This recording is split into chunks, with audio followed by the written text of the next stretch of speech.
मौजूद सामीन voice of Indus TV तव्हां सभिनी खे भलीकार। आऊं आहियां अवांजो पंहिंजो अली नवाज़ आरी सर। मौजूद सामीन अॼु असां वॉइस ऑफ इंडस टीवी तां अवां सां वंडींदासीं सिंध यूनिवर्सिटी जूं यादगिरियूं। छाकाणि जो यूनिवर्सिटीअ में पढ़ंदड़ छोकिरा ऐं छोकिरियूं गुज़िरियल 3 महीननि खां ॻोठनि जी ज़िंदगी पिया गुज़ारनि। असां उन वक़्तु सोचियो त छो न उन्हनि सां पंहिंजे यादगिरियुनि खे वंड कजे ऐं उन्हनि खे बि जेको पंहिंजूं यादगिरियूं यादि ॾियारण ते मजबूर कजे। दोस्तो, मुंहिंजे अॼोके हिन प्रोग्राम जो जेको उनवान आहे उहो आहे छॾी सिंध वरसिटी ऐं प्यारा छॾिया। सिंध यूनिवर्सिटी जेका हमेशह मुंहिंजे ख़्वाबनि जो मर्कज़ पई रही आहे ऐं मूं सिंध वरसिटीअ सां ईअं मोहबत कई आहे जीअं को ॿार पंहिंजे माउ जी थञ सां कंदो आहे। सिंध वरसिटी जे मूंखे अणगणियूं मोहबतूं ॾिनियूं आहिनि त विछोड़नि जा वॾ बि ॾिना आहिनि। हीअ उहा मुक़दस जाइ आहे जिते मूंखे हमेशह ज़िंदगी मुरकंदे ऐं मुश्किंदे नज़र आई हुई। हिते मूंखे ज़िंदगीअ जी भरपूर लज़त महसूसु थींदी आहे। हिते अची मूंखे आज़ादीअ जी कुंवार जो असली रूप नज़र ईंदो आहे। सिंध वरसिटी न सिर्फ़ु मुंहिंजे यादगिरियुनि जो मर्कज़ रही आहे, पर हीअ मूं जहिड़नि किरोड़ा नौजवाननि जे दिलनि जी धड़कन बि रही आहे। मूंखे ख़बर न आहे त उन्हनि किरोड़ा नौजवाननि मां केतिरनि विञायो ऐं केतिरनि हासिलु कयो आहे, पर आऊं इहो ॼाणा थो त मूं हिते जेतिरो विञायो ओतिरो शायदि हासिलु कयो हुजे। पोइ बि सिंध वरसिटी मुंहिंजे लाइ मुक़दस आहे। मूं जॾहिं शऊर जी दुनिया में क़दम रखिया हुआ ऐं ज़िंदगीअ जे हिकिड़े जोबन खे संवारण लाइ पहिरीं विख खईं हुई, उन वक़्तु मुंहिंजे ख़्वाबनि तोड़े सोचनि जो महवर सिंध वरसिटी बीठी हुई। पर वक़्तु ऐं हालतनि खां मजबूर हुअण करे उन्हनि खे साबिया जो रूप न ॾेई सघियो हुअसि ऐं पंहिंजे हथनि सां पंहिंजे ख़्वाहिशनि जो गलो मरोड़ी वेही रहियो हुअसि।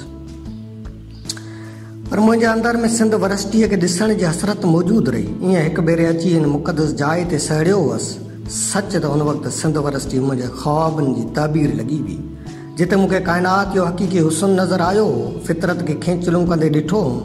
यूकलिप्सीअ कतारनि जो झूमण मूंखे अहिड़े देस में वठी वियो जेको शायदि कोकाव जे परियुनि जो देस हुयो, जिते मूं परियुनि खे खुलियल फिज़ा में रक़्स कंदे ॾिठो। हीअ उहा दुनिया हुई जंहिंजो ज़िक्र मूं सिर्फ़ु किताबनि में पढ़ियो। वरे वियामी विया, वक़्तु गुज़रंदो वियो, मुंहिंजे वारनि में चांदी चमकण लॻी। हाइड़े अयाज़ वार चांदी कई, उमिरि एॾी ठगी। पर मुंहिंजे ख़्वाहिशनि जो बाग़ एरम ताज़ो तवानो रहियो। न वक़्त जी दज़ हुनखे मेरो करे सघी ऐं न वक़्त जो ॾुकर हुनखे सुकाए सघियो। ओचितो ई ओचितो अहिड़ो वाव वरियो जो उन्हनि ख़्वाबनि जी ताबीर वारे बाग़ एरम में मुंहिंजी दाख़िला थी ऐं आऊं खिलंदे कुॾंदे सिंध वरसिटी पहुतो हुअसि। जॾहिं आऊं सदियुनि जो सफ़र तइ करे हिते पहुतो हुअसि त न मूंखे हिते उहे छुड़वाग टहक नज़र आया ऐं न उहा फितरी मुर्क पसे सघियो हुअसि। ॼातल सुञातल रस्तनि तां हलंदे मूंखे समूरा रस्ता ओपरा लॻा। ॼातल सुञातल चहिरा अणवाक़ुफ़ महसूसु थिया। न उहे यूकलिप्सियूं कतारूं नज़र आयूं ऐं न उहे कोयल जूं कूकूं मुंहिंजे कननि में बुरायूं। जिन बाग़ी ऐं अयाज़ जे बिरह खे खोलियो ऐं न उहे अखियूं नज़र आयूं जिन जे दीदनि केतिरनि नौजवाननि खे शाइर बणायो। किथे हुई मुंहिंजी उहा आइडियल यूनिवर्सिटी जंहिंजो मुंहिंजे अखियुनि खे सदियुनि खां ओसीअड़ो, जंहिं लाइ मूं सदियुनि जो सफ़र कयो हो, जंहिं लाइ पेर पिथूं कया हुआ। बार बार थको हुअसि, किरियो हुअसि, वरी उथियो हुअसि। छा इहा हुई मुंहिंजी मंज़िल? न, ही उहा यूनिवर्सिटी न हुई जंहिं अयाज़ खे पेरिस जहिड़े ख़ूबसूरत मुल्क में बि इहो चवण ते मजबूर कयो, तूं छा ॼाणे ओपरा, तोखे कहिड़ी कल, जीव अचे न झल, मूंखां सिंध न विसरे। हिते त बसि मसनूई मुर्कूं, छसा टहक, जिन में का बि रंगीनी बाक़ी न रही हुई। पोइ बि अहिड़े माहौल में मूं पंहिंजे पाण खे ज़बरदस्ती रिझायो ऐं दिल में इहो अहद कयो हुअमि त हिन यूनिवर्सिटीअ जो हुस्न मोटाइबो, उहे मुर्कूं मोटाइबियूं, उहे टहक ॿीहर गूंजंदा। वाक़ई पोइ असां सिंध वरसिटीअ खे अहिड़ो माहौल ॾिनो हो। हिकु भेरो ॿीहर मसनूई मुर्कनि जी जाइ, फितरी मुर्कूं रक़्स करणु लॻियूं। सभिनी डिपार्टमेंट जा कॉरिडोर टहकनि सां गूंजण लॻा हुआ। आर्ट्स फैकल्टी रक़्स करणु लॻी हुई। गुल मुखड़ियनि सां बखिजी विया हुआ। उन मालीअ जे चपनि ते फितरी मुर्क मोटी आई हुई, जंहिंजो बाग़ घणे अरसे खां पोइ ख़ुशबुअनि सां बहकी पियो। क़िस्मे क़िस्मे गुल टिड़ी पिया हुआ। उन वक़्तु उन मालीअ पंहिंजा हथ मथे खणी दुआ घुरी हुई त या ख़ुदा, मुंहिंजे हिन बाग़ खे हाणे कॾहिं बि उजड़नि न ॾिजांइ, कॾहिं बि कंहिं गुल खे मुखड़ीअ खां जुदा न कजांइ। असां सभु संदसि दुआ में शरीक थिया हुआसीं ऐं सभिनी चयो आमीन। जेतोणीकि उन मालीअ जी जवानीअ जो बाग़ कॾो को उजड़ी चुको हो, हुन जा समूरा गुल वाउंदे जे वाव छाणे छॾिया हुआ, पर पोइ बि हू दुआगू हो त सिर्फ़ु इन लाइ त ही जेके गुल टिड़नि पिया इन्हनि जो संभालींदड़ वरी बि आऊं आहियां। इन्हनि गुलनि जी आबियारी वरी बि मूंखे करणी आहे। केॾी न सदाकत हुई संदसि दुआ में। हू उन्हनि गुलनि जे टिड़नि में पंहिंजी हक़ीक़ी ज़िंदगीअ जा अक्स पसंदि हो। हू रोज़ जो अची असां सभिनी खे हिकु गुल ॾींदो हो, जेके गुल समूरा दोस्त पंहिंजे महबूबाउनि जी सींद में आणंदा हुआ, पर आऊं उहो गुल पंहिंजी डायरीअ में रखी छॾींदो हुअसि। सभिनी अप्सराउनि जे चोटिलनि में उहे गुल रक़्स कंदा हुआ, पर उन्हनि में हिकिड़ो गुल मुंहिंजी डायरीअ में क़ैद थी वेंदो हो, ऐं हिकिड़ी हू हुई जेका समूरा गुल पंहिंजे पर्स में ईअं रखंदी वेंदी हुई जीअं अमृता प्रीतम साहिर जे सिगरेटनि जा टोटा पंहिंजे पर्स में लिकाए रखंदी हुई। पोइ जॾहिं अकेली थींदी हुई त उन्हनि सिगरेटनि खे दुखाए पीअंदी हुई ऐं उन मां लुत्फ़ अंदोज़ थींदी हुई। मूंखे ख़बर न आहे त उहा छोकिरी उन्हनि गुलनि जी ख़ुशबूअ मां वास वठंदी हुई या न। उहा अक्सर वॾा टहक ॾींदी हुई, पर उन्हनि टहकनि पुठियां हिकु सुॾको उभरंदो हो जेको सवाइ मुंहिंजे को ॿियो ॿुधी न सघंदो हो। ज़िंदगी मामूल मूजिबि हली रही हुई। सभई गुल पंहिंजे मुखड़ियुनि सां ख़ुशि हुआ। केतिरनि सुकल चपनि ते मुर्कूं मोटी आयूं हुयूं। केतिरा ई सजनि जा उञारा चप पाण में बेवस थी उजाए रहिया हुआ। हीउ अहिड़ो लुत्फ़ अंदोज़ मंज़र हूंदो हो जो मूंखे थर यादि ईंदो हो। उहो थर जिते रुञ रुञ, पर उन थर में जॾहिं मींहुं वसंदो आहे त मोरनि जा टौका ऐं मोरनि जो रक़्स केतिरनि ई मोहबतनि खे जनमु ॾींदो आहे। मूंखे मोहन जी दड़े जी नाचणीअ जो रक़्स त नाहे ॾिठो, पर आउं यकीन सां चवां थो त उहो रक़्स मींहं जे मुंद में मोरनि जे रक़्स खां वधि न हूंदो। हा, उहो रक़्स सिंध वरसिटीअ जे छेगरियुनि छोकिरियुनि जे टहकनि जहिड़ो लुत्फ़ अंदोज़ कोन हूंदो। उन मोहबत जे मच मां केतिरा ई नौजवान पची रास थिया हुआ, केतिरियूं ई दिलियूं रची रेटियूं थियूं हुयूं। केतिरा ई नौजवान सिंधूअ जे छोलनि में पाण समाइण वारी पुराणी रस्म निभाइण लाइ तयारु थिया हुआ। तॾहिं मूं वॾे वाक़े चयो हो, दोस्तो, ज़रूरी न आहे त तव्हां कंहिंजी मुर्क रुसण ते ज़िंदगीअ जी जंग हाराए वियो। ज़रूरी न आहे त कंहिंजी बेवफ़ाईअ ते पंहिंजो पाण सिंधूअ खे अर्पियो। हाणे इहा रवायत बदिलजणु घुरिजे। तव्हां पंहिंजी मोहबत जे बाब में इहो इज़ाफ़ो करियो त तव्हांजे लाइ मुमलूं चिखिया चढ़नि। का बि लीला कॾहिं कंहिं चनेसारी टकनि ऐं सौदो न करे। ज़रूरी न आहे त तव्हां ॾियाच वांगुरु कंध कपायो। तव्हां बीजल वांगुरु अहिड़ो सुर छेड़ियो जंहिं ते अप्सराऊं पंहिंजो पाण कुर्बान कनि। हा, हाणे को बि माठिणो सिंधूअ जे छोलनि में पाण खे न समाईंदो। तव्हांखे फातह थियणो आहे। तव्हां मुर्कूं मेड़णु सिखो। तव्हां ज़िंदगियुनि खे जीअंदान ॾियण जा सबक़ पढ़ो ऐं पढ़ायो। जॾहिं ही लफ़्ज़ मुंहिंजे ज़ुबान मां निकिरी रहिया हुआ, उन वक़्तु मुंहिंजे शऊर या लाशऊर में बि इहो न हो त साॻियो ॾियाच आऊं बि थी सघां थो। साॻियूं सिंधूअ जूं छोलियूं मूंखे बि भाकुर में भरे सघनि थियूं। साॻियो मोहबत जो मच मुंहिंजे अंदर में बि ॿरी सघे थो। साॻियो घाव मुंहिंजे वजूद खे बि लोॾे सघे थो। ऐं इहो विसारे वेठो हुअसि त ॿुधंदो हमेशह तारू आहे। इहो अहसासु मूंखे तॾहिं थियो जॾहिं आख़िरी पेपर जी राति जो पोयूं पहर शुरू थियो। उहो पोयूं पहर हो या सदियुनि जी अभागी राति हुई, जंहिंजो सुबुह केतिरा विछोड़नि जा वॾ ॾियण वारो हो। केतिरी कोशिशि कई हुअमि अहिड़नि सोचनि खां जान आजी कराइण जी। केतिरा ई भेरा राति जो उथी पढ़णु शुरू कयो हुअमि। केतिरनि ई सिगरेटनि सां पंहिंजे पाण खे जलायो हुअमि, पर यादूं जेके वल वेड़े जीअं विकोड़े वयूं हुयूं, तिन खां पांदा जो कराइजे त कीअं। उहे अखियूं जिन में केतिरो वक़्तु खां पंहिंजे पाण खे समाईंदे ॾिठो हुअमि। उहे अखियूं मुंहिंजे नेणनि जी निंड जूं रोगी बणिजी आयूं हुयूं।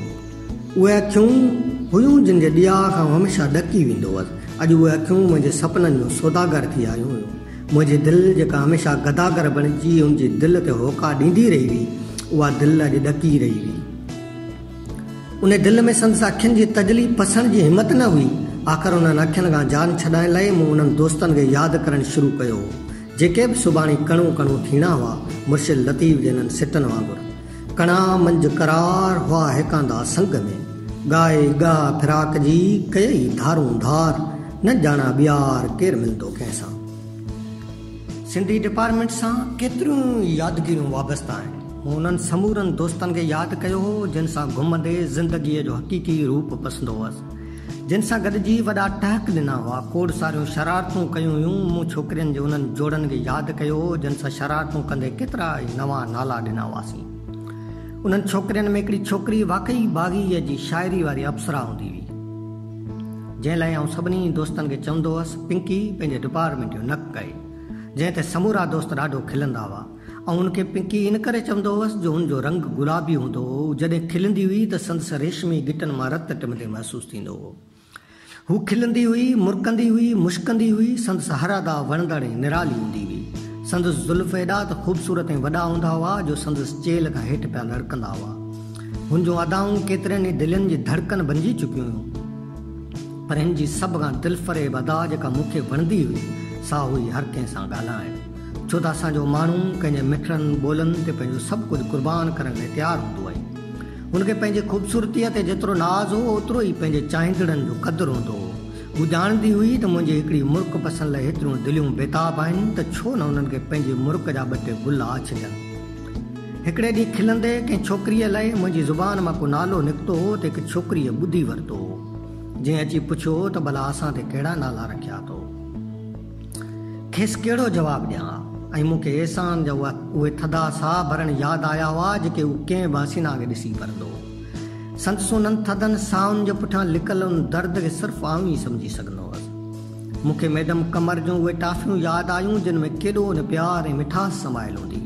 उन मिठास खे सिर्फ़ु उहो ई सम्झी सघे थो जंहिं कॾहिं कंहिंजे चपनि जी मिठास जो ज़ाइक़ो चखियो हूंदो।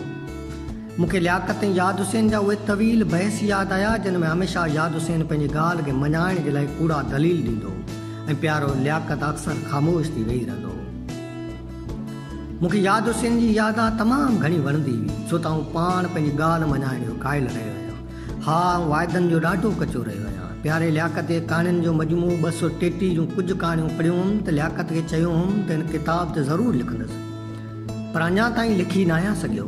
लिखी त अञा तसौफ़ जे रंग में रचियल नाविल यार ते बि न आहियां सघियो जंहिं मुंहिंजी ज़िंदगीअ में तब्दीली आंदी हुई। मूंखे यादि आया ख़लील ज़ाकिर ऐं इम्तियाज़ जा उहे टहक जिन में हक़ीक़ी ख़ुशीअ जी हिकिड़ी झलक बसबी हुई।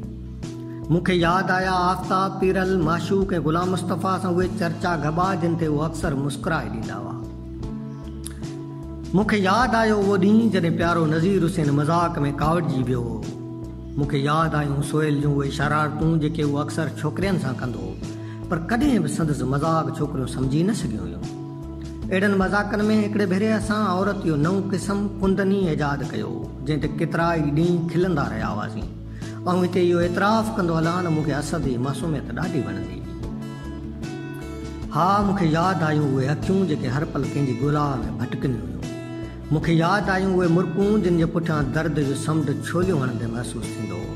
ऐं यादनि जे सर में गुम हुअसि त भाउ यासिर अची चयो, अदा राति काफ़ी वियामी वई आहे, हाणे सुबुह जो पेपर में झूठा ईंदा। कीअं ॿुधायां हा यासिर खे त बाबा हिननि अखियुनि जी निंड खे नेण खसी विया आहिनि।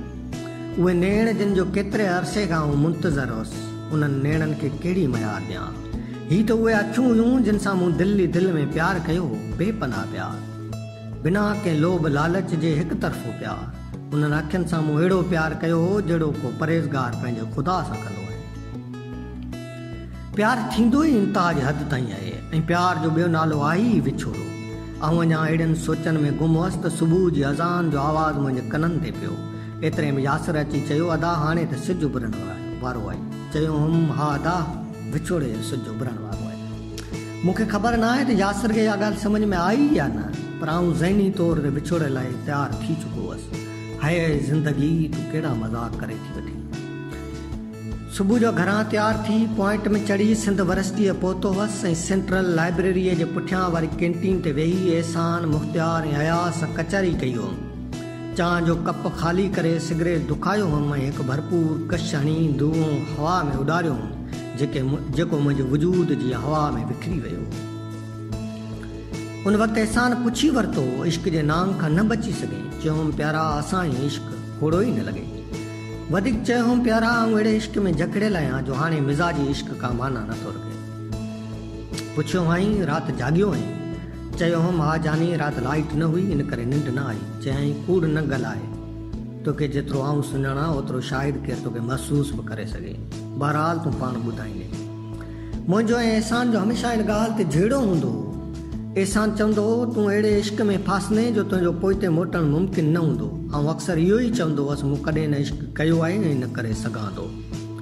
एहसान जा उहे लफ़्ज़ जीअं मुंहिंजे ज़हन ते तरी आया हुआ तीअं मुंहिंजे अख मां हिकु ॻोढ़ो वियो हो। पाण संभालींदे एहसान खे चयोमि, प्यारा हलिजे, पेपर शुरू थियण वारो आहे। असां जीअं डिपार्टमेंट पहुता हुआसीं, मुंहिंजे दिलि जी रफ़्तार तेज़ थी हुई। ऐं सभिनी दोस्तनि खां लिकी हिकिड़े पासे वेही रहियो हुअसि। तेसिताईं उस्ताद अची चयो, बाबा अचो, पेपर जो टाइम थी वियो आहे। सभई दोस्त क्लास में दाख़िल थी चुका हुआ ऐं आउं आख़िर में क्लास में दाख़िल थियो हुअसि।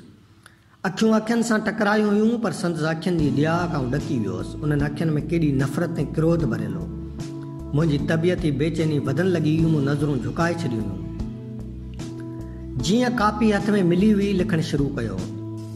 तेसिताईं कंध मथे न खयूं हुअमि जेसिताईं समूरा सुवाल हल न थिया हुआ।